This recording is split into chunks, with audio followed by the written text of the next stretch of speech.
Pero bago tayo magpatuloy ay pakilike ang ating video. Ganon din ang subscribe button, pati na rin ang bell icon para lagi kayong updated sa mga parating ko pang mga uploads.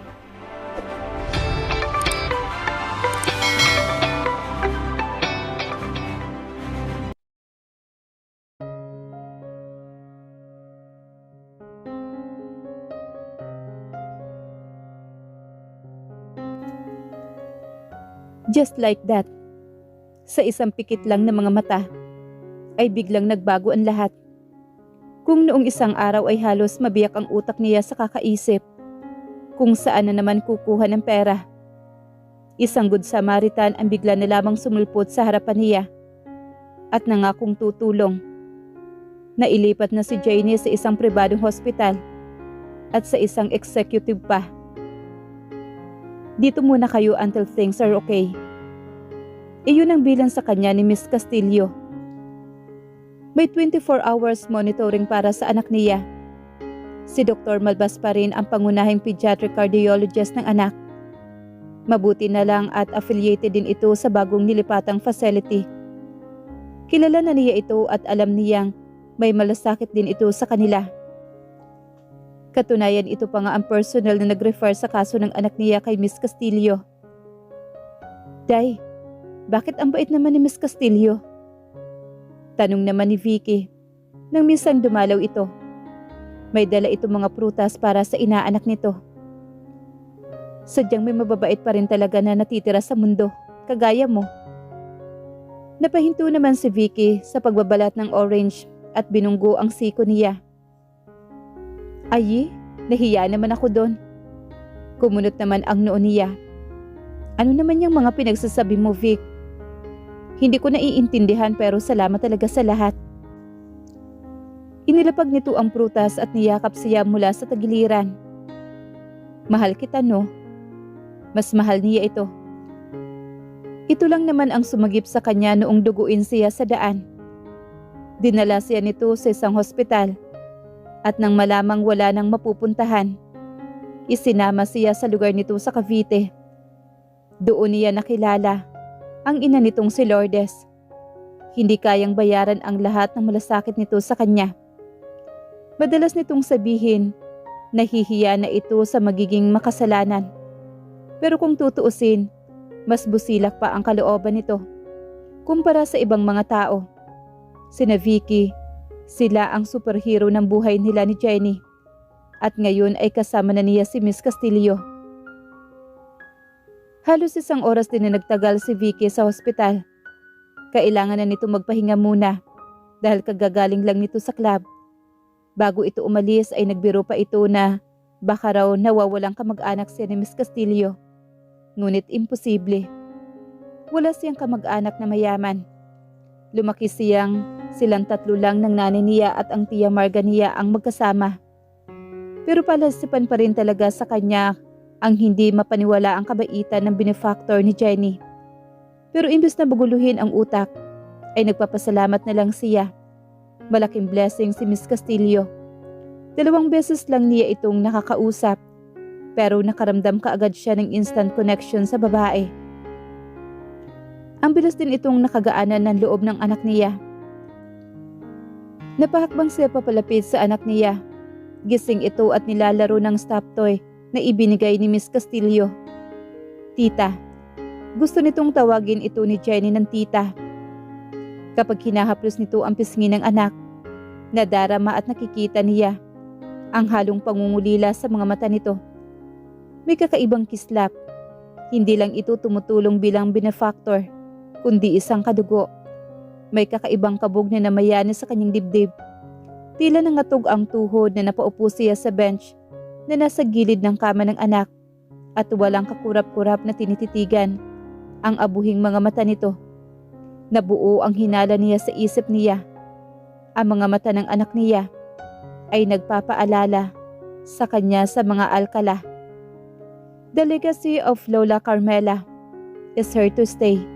So as the foundation will stand for those people, especially children who are unloved and abandoned by their own family. Unloved, abandoned, at tila pumunta sa puso niya. Bakit nga ba? Kasalukuyang pinapalabas ngayon ang iba't ibang recipient na sasagutin ng kumpanya ang gamutan. Lola Carmela, iisang tao lang ang tumatawag sa abuela ng ganoon. It was only Jade. Sino kaya? Haka-haka ng mga tao sa paligid. Kung susumahin, wala ring idea ang ina niya base sa reaksyon nito at mas higit na wala silang alam ng kanyang ama. Matapos ang munting programa at photo ops ng interview, ay sinerve na ang appetizer at champagne. Naging abala na silang lahat sa pag-entertain sa mga bisita. Kausap ni Yas ang isa sa mga family friend nila, habang katabi naman niya si Chloe nang tumunog naman ang cellphone niya. It was Alexa. Kailangan ba talagang mag-text nito kung pwede namang sabihin na lamang sa kanya at kalabitin kaagad siya at sabihin ang anumang kailangan nito? Hindi niya maintindihan ngayon si Alexa. Hinanap niya muna ito sa loob ng hindi pa binabasa ang message nito. Ubod seryosong nakatitig pala ito sa kanya. Nananahimik siya nang binabasa niya ito. We need to talk. Pero kung paanong ubod ng seryoso nito ngayon, kabaliktara naman ang aura nito sa kulay damit nito. Right now? Ang sagot naman niya na gumamit ng malaking letra. Katumbas ng ginamit din ito. Hindi na may nag-reply si Alexa. Lumabas ito sa bulwagan ng nasa kanya na ang mga mata nito. Nag-excuse naman siya kay Chloe at iniwanan ito ng halik sa noo. Bumalik ka kaagad. Wika naman ito sa kanya. Tumango lang naman siya. Lumabas siya na masiguradong nakuha na ang kausap ang buong atensyon ng girlfriend. Sinundan naman niya si Alexa na nasa elevator na ngayon at hinihintay ang pagsampa niya sa loob. Ano bang pag-uusapan natin? Mag-usap tayo sa opisina mo. Ito na ang pumindot sa floor ng number. Gaano ba ito ka-importante? Sobrang importante. Anitong sa pintuan ng elevator lang nakatitig. Wala itong kangiti-ngiti hanggang sa marating ang opisina niya. Anong ibig sabihin nito, Alexa? Kaagad na tanong niya sa pinsan nang nasa loob na sila ng opisina. Kampante na siya nakaupo sa swivel chair at tinititigan ito. Naliliyo na siya sa inaasal ng pinsan. Kunti na lang at mapapatid na ang pasensya niya. Masisira mo na ang makapal na carpet sa kakalakad mo. May hinugot itong folder mula sa bag na nakasukbit sa balikat nito. At basta na lang iyon initya sa ibabaw ng mesa. Bahagyang bumukas ang folder at sumilip ang files mula roon. Ano bang ang ibig sabihin nito ha, Alexa? Napipiko na siya sa inaasal ng pinsan niya. Basahin mo, you idiot. Mas pinili niyang huwag salubungin ang galit nito. Dala na rin ng kuryosidad, ay tuluyan niyang binuksan ang folder. Inayos niya muna ang mga papel na kumalat sa malinis at makintab niyang mesang iyon at isa-isang sinimulang pasadahan ng tingin. Napatingin naman siya sa pinsan. Will you please sit down? Naupo nga si Alexa at habang tinitingnan niya ito, parang nahahawaan na yata siya sa aktwasyon nito. Pakiramdam niya ay nangangatog na rin siya.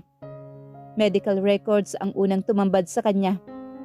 Heart disease ang nakita niyang nasa record. Sakit sa puso na naipasa ng inang dumaraan sa matinding stress at problema habang nagbubuntis ito. Ang hindi niya maintindihan kung bakit may mga magulang na hindi kayang panindigan ang mga anak nila kung hindi naman pala naaalagaan. Anong ibig sabihin nito, Alexa? Anong kinalaman ko dito? Ngunit nanatili lamang itong nakatingin sa kanya. Ipinagpatuloy niya ang pagbabasa sa medical records na iyon. Kasunod niyon ay isang larawan. It was a pictures of a little girl who was smiling so sweetly. Tiningnan niya ang larawan. Lumitaw sa utak niya ang imahe ng batang nakatagpo niya sa gasolinahan. Ilang araw lang ang lumilipas.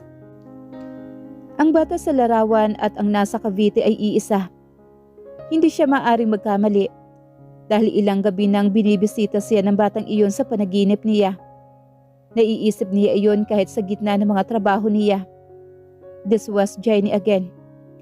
Sumisikdo na naman ang puso niya habang tinititigan ang mga mata ng bata. Tila pinipiga ang puso niya na hindi niya maunawaan. Tingnan mo ang mukha niya. Mariing utos naman sa kanya ni Alexa na sinunod naman niya. Alam niya maganda ang bata pero tila may nais ipamalas pa sa kanya si Alexa. Sinuri niya ang buong itsura nito. Medyo mamais ang buhok nito, maputi ang kutis, at mistisa nga ito. Ngunit ang nakapagpatigil sa kanya ay ang mga mata nito. Nabitawan niya ang hawak niyang file. Animoy pinapangambusan siya ng hininga. Napahawak siya sa kurbata at niluwagan iyon. Pakiramdam niya ay mauubos ang hangin niya sa kanyang dibdib. May sakit ang anak ko. Ikaw ang ama ng anak ko. Ang naalala niyang mga sinabi sa kanya ni Jade. Bakit hindi mo basahin ang birth certificate ng batang yan? Mariin ang pagkakautos ni Alexa sa kanya. Bawat katiting na reaksyon ay inaantabayanan nito. Kaagad niyang hinanap ang nasabing dokumento. Mukhang bagong kuha lamang iyon mula sa PSA. It was authenticated. Jenny Carmela Montes ang pangalang nakasulat doon. Walang middle name ang bata. Ibig sabihin, wala itong ama. Montes. It sounded so familiar. Hindi niya maunawaan ngunit may sumidhi ang kaba niya nang nabuong idea sa kanyang utak. Tila ba hawak niya ang kanyang paghinga. Dumako ang paningin niya sa pangalan ng ina. Jade Montes. Napatayo naman siyang bigla at hindi nakapagsalita. Sa biglaan niyang pagtayo ay halos masagi na niya ang mga papeles. Nasundan pa niya ang tila dahang-dahang pagbagsak ng mga iyon sa carpet. Ang tunog ng pagbagsak ng ballpen at lumagpas lang sa tainga niya. Jade. Anak ni Jade ang batang iyong si Jenny. Wala sa sariling nailapat niya sa dibdib ang nakakuyom na kamao, habang ang isang kamay ay nasa kanyang baywang. Tila may hinahabol na kung ano. Napamura naman siya. May anak ka. Nahihirapan siyang iproseso ang sinabi ni Alexa at mas lalo na ang sariling damdamin. Jade had her shots noong magkasama pa sila. Iniisip pa sana niyang hilingin kay Jade na itigil na ang injection. He was so sure noon na nais niyang magkaanak at si Jade lang ang gusto niyang maging ina ng anak niya. Dahil noon, alam na niyang sigurado na siya sa sarili niya na may nararamdaman na siya sa asawa. He fell in love with her nang hindi niya napaghahandaan. Ngunit nangyari ang dapat mangyari. Maaari nga bang mabuntis si Jade? At yung anak nila noong pinaalis niya ito? Wala sa isip na nabuksan niya ang 2 botones ng kanyang polo. Tila kinakapos siya sa paghinga. Napahakbang siya ng ilang beses. Buntis na pala si Jade ang mga panahong iyon. 3 buwang may laman na ang sinapupunan nito. You have the same blood type, Jack. Parehong-pareho din kayo. Manang-mana sa iyo ang batang yon. Lukso ng dugo, Jack. She is yours. She is ours. Our blood, Jack. At ipinanganak siya 6 months after Jade left you, bastard. Halos maiyak naman si Alexa.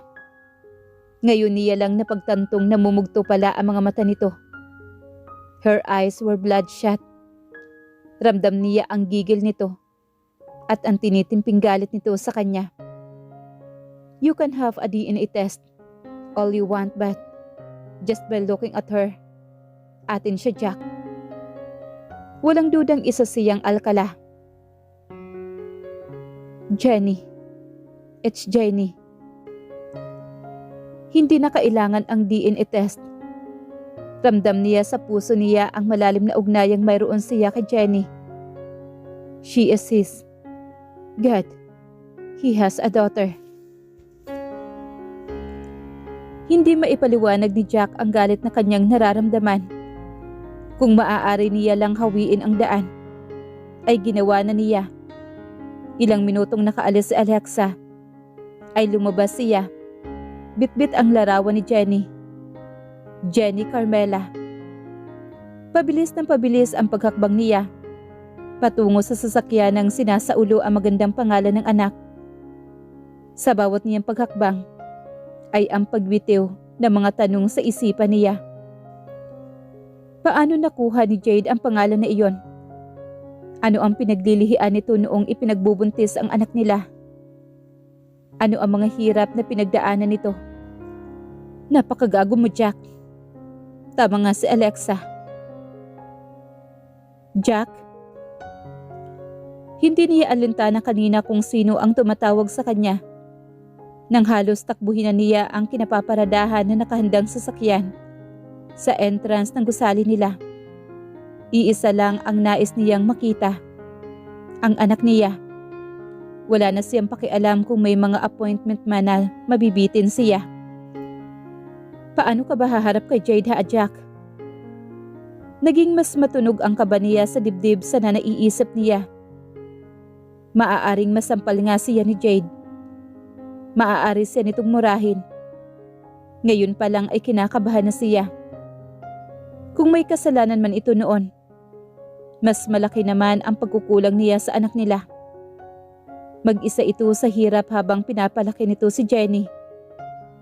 Hindi niya maipaliwanag ang mga naiisip niya kung anong hirap ang mga pinagdaanan ng mga ito. Nagtitinda ng kakanin. Kung ano-ano pa kaya ang ikinabubuhay ni Jade at ng anak niya. Bumitaw ang isang kamay niya sa manibela. Pakiwari niya kasi ay napagsarahan ng lagusan ng hangin niya. Sunod-sunod na tumunog ang cellphone niya. Ang mga magulang niya ang tumatawag. Nang mawala ang pinabayaan niyang tawag, ay pumalit naman ang pangalan ni Chloe. Napapikit naman siya. I am so sorry, Chloe. Kasabay niyon ay ang pagpatay niya sa cellphone. Sa wakas ay narating na niya ang hospital na tila sasabog ang utak at ang dibdib niya sa magkahalong alalahanin. Habang binabagtas ang pasilyo, ay binabalangkas ng isip ang mga sasabihin. Oras na magkaharap nga sila ni Jade. Hinanap niya ang silid ng anak. Isinulat iyon ni Alexa sa likod ng larawan. Kasabay ng pagsasabing, "You might want to see her." Nang tubuan ka naman ng puso at konsensya kahit kaunti man lang. Alam niyang insulto iyon sa pagkatao niya. Kaya niyang tanggapin ang panunuyan ng pinsan. After all, he deserved it. Dahil napakagago niya. Paangat ng paangat siya sa palapag na kinaroroonan ni Jenny. Ay mas tumitindi naman ang kaba niya. Parang sasabog ang dibdib niya. Pero ngayon ay hindi niya matagpuan ang patag na damdamin. Finally, nasa tapat na siya ng silid ng anak. Ilang segundo muna ang pinalipas na nakatitig lang sa pintuan. Nagpakawala siya ng sunod-sunod na buga ng hangin. Bago niya dahan-dahang pinihit ang door handle. Tama ang laki ng pagkakabukas niya. Sakto na sisilip niya. Malamig ang napumasok sa kanya. May naririnig siyang ingay mula sa tantiya niya. Ay TV cartoons ang palabas.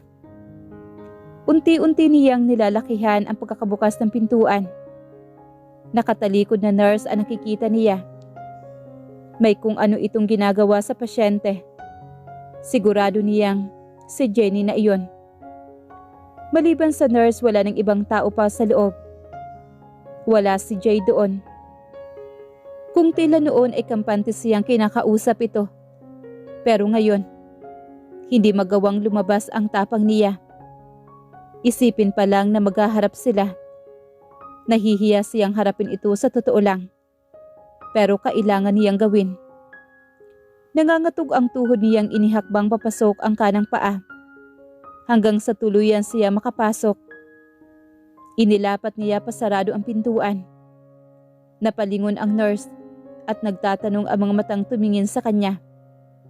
Pero hinayaan niya lamang itong nakatitig sa kanya.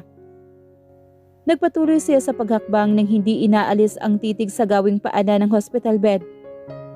Hindi niya maipaliwanag ang nararamdaman. Mas lumalapit, mas kumakabog ang kanyang dibdib. Mas nagpapawis siya sa kabila ng malamig na buga ng aircon. Unti-unti rin nahantad sa kanyang mga mata ang batang natutulog ngayon sa higaan. May nakakabit na oxygen dito. Hindi niya masyadong makita ang kabuuan ng mukha nito. Pero sa isip niya, napakaganda ng anak niya.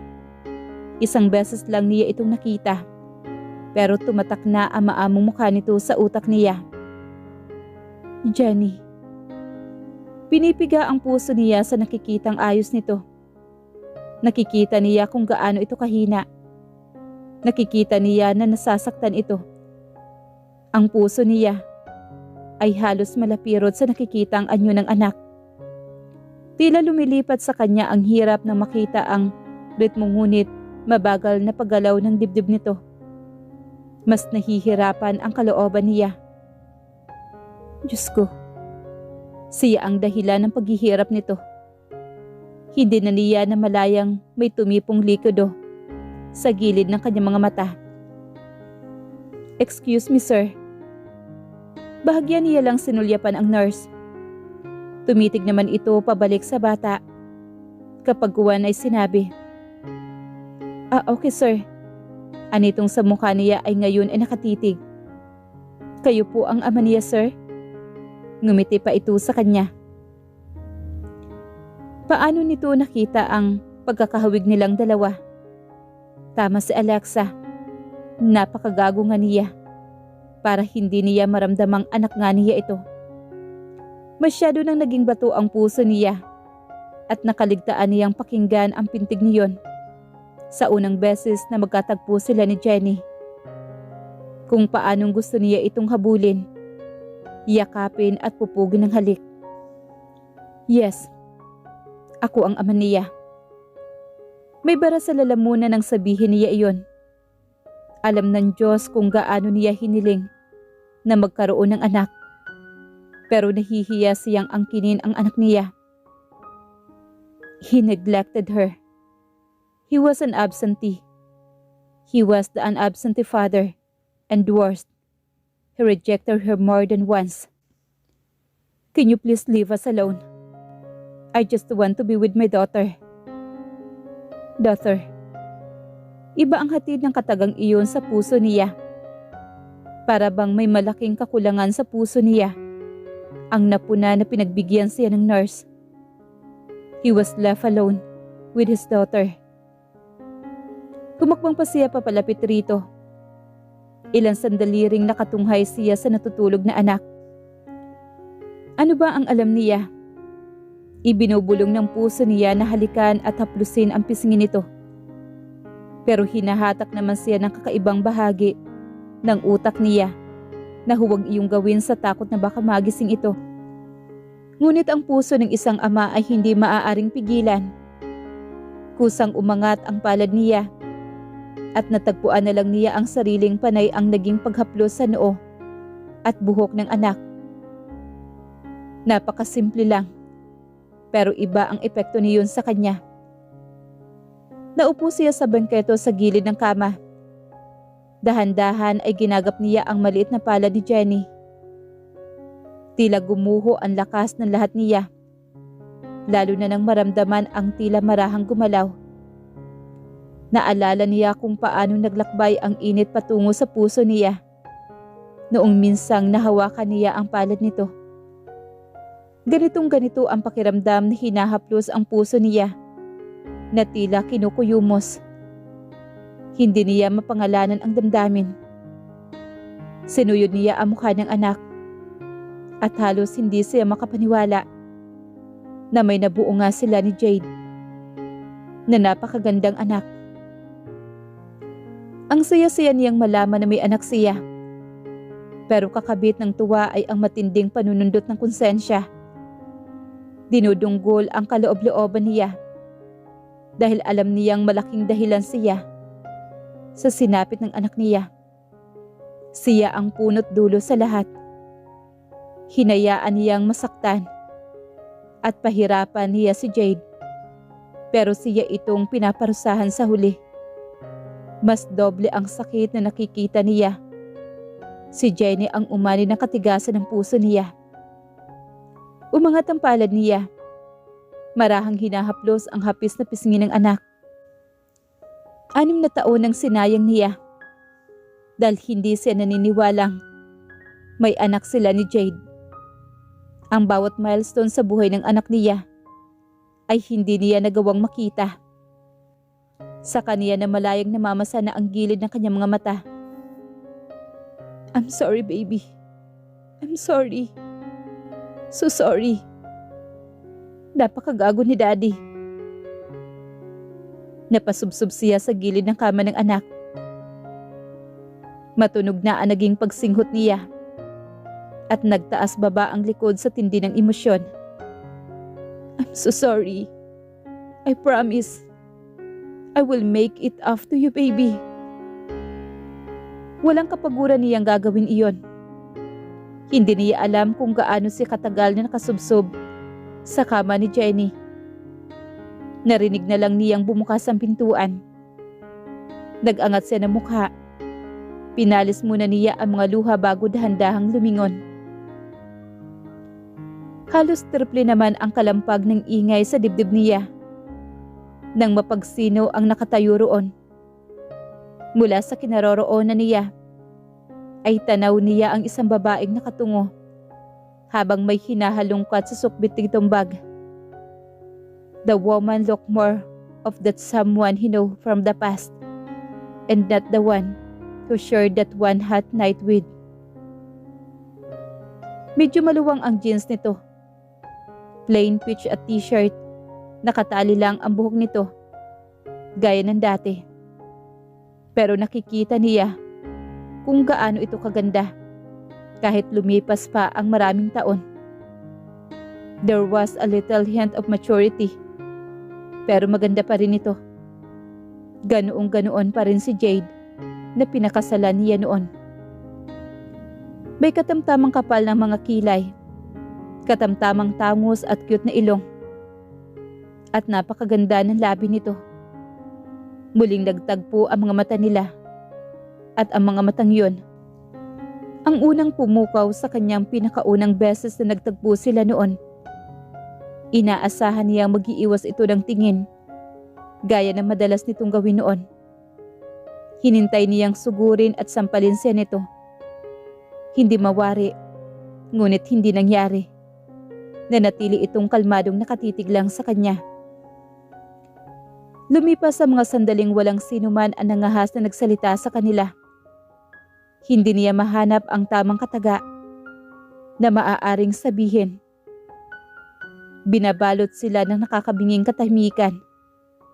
Tila napipi ang ingay na nagmumula sa aircon, pati na ang mahinang volume ng TV na nakatuon sa Cartoon Network na kanina pa. He tried to open his mouth, but he lost the capacity to form any coherent word. Na kung tutuusin ay ang daming rumaragasang idea sa kanyang utak.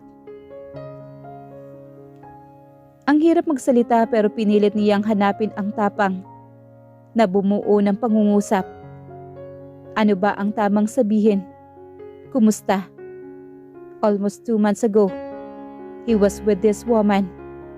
He took her countless time. Pinagpasasaan niya ang katawan nito. Binayaran niya ito ng pera para makuha niya ito at masaktan niya ito. Kung may kasalanan man si Jade noon, hindi na iyon mahalaga. Ang mahalaga ngayon ay ang anak nila. Kung sana hindi niya pinairal ang galit, kung sana nakinig lang siya, sana ay naipagamot ng maaga si Jenny. Naghirap ito dahil sa kanya. Nahihiya siya sa sarili. Nahihiya siya sa kaharap. Dinadaga ang dibdib niya ng kaba. Lalo na nang masilayan ang mga mata nito. Nakikita niya ang mga mata nitong nakatingin lang ito sa kanya. Tumatagos ang malamlam na mga titig nito. Ngunit wala siyang nababasang kahit na anong emosyon. Walang anumang palatandaan na natatakot o kinakabahan nito. Wala siyang karapatan. Pero hinahanap niya ang dating kislap sa mga mata nito kapag nakatitig sa kanya. Kapag sinasabi nitong mahal na mahal siya nito. Hindi niya alam kung gaano siya katagal sa ganoong posisyon. Hanggang sa muli niyang banggitin na hindi niya akalain na muling gagawin niya. Jade,